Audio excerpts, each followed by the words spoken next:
விசுவாசிகளா மட்டும் நம்ம எப்படிப்பட்டவர்களா மாறணும்? சீசர்களால் மாற வேண்டும். அல்லேலூயா. குருவை பின்தொடர்கிற சீடர்கள். அல்லேலூயா. சீசர்கள் என்றால் என்ன?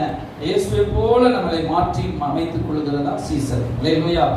ஆமென். அல்லேலூயா. அப்படிப்பட்ட ரட்சிக்கப்பட்ட ஆண்டவருடைய ஒரு நல்ல ஒரு நிலைமை, அறகுறையான ஒரு நிலைமை அல்ல, நல்ல ஒரு தெளிந்த மனப்பான்மையோடு கூட நல்ல ஆண்டவரை போல ஒரு வாழ்கிற வளர்ச்சி அடைந்த ஒரு கிறிஸ்தவனுக்கு பெயர் தான் என்னது? சீசன். அல்லேலூயா.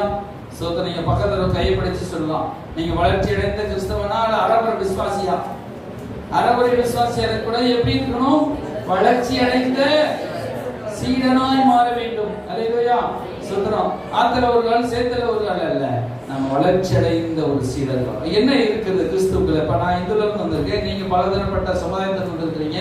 ஆனா இதுக்குள்ள நம்ம சீடர்களாய் மாற வேண்டும். இயேசு கிறிஸ்து என்ன செய்யல? சீசர்களை உருவாக்க வந்தார். அல்லேலூயா. மதத்தை ஸ்தாபிக்க இயேசு வரல. இயேசு என்னத்தை ஸ்தாபிக்க வந்தார்? அவரை போல மக்கள், கடவுளை போல மக்கள் மாறும். அல்லேலூயா.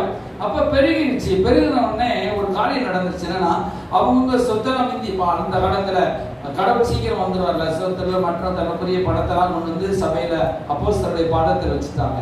பாஸ்டருடைய பாதத்தை வச்சு எல்லாரும் ஒற்றுமையா சபையில இருந்து சாப்பிட்டு வேலைக்கு போக இப்படியே செஞ்சுட்டு இருந்தாங்க.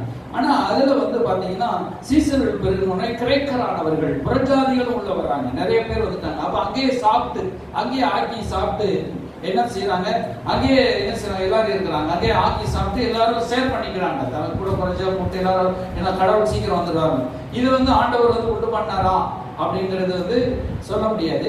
ஆனாலும் அவர்களுக்குள்ளே ஒரு நம்ம எல்லாரும் ஒற்றுமையா இருப்போம், எல்லாரும் ஒன்றுக்குள்ள ஆக்கி சாப்பிடுவோம் சொல்லி வந்துட்டாங்க. அப்போ டெய்லி நடந்துட்டு அப்போது சொல்லப்பட்டது கிரேக்கரானவர்கள், அங்க எழுதப்பட்டிருக்கிற கிரேக்கர்கள், ஸ்தோத்திரம், அதோட விதவைகள்.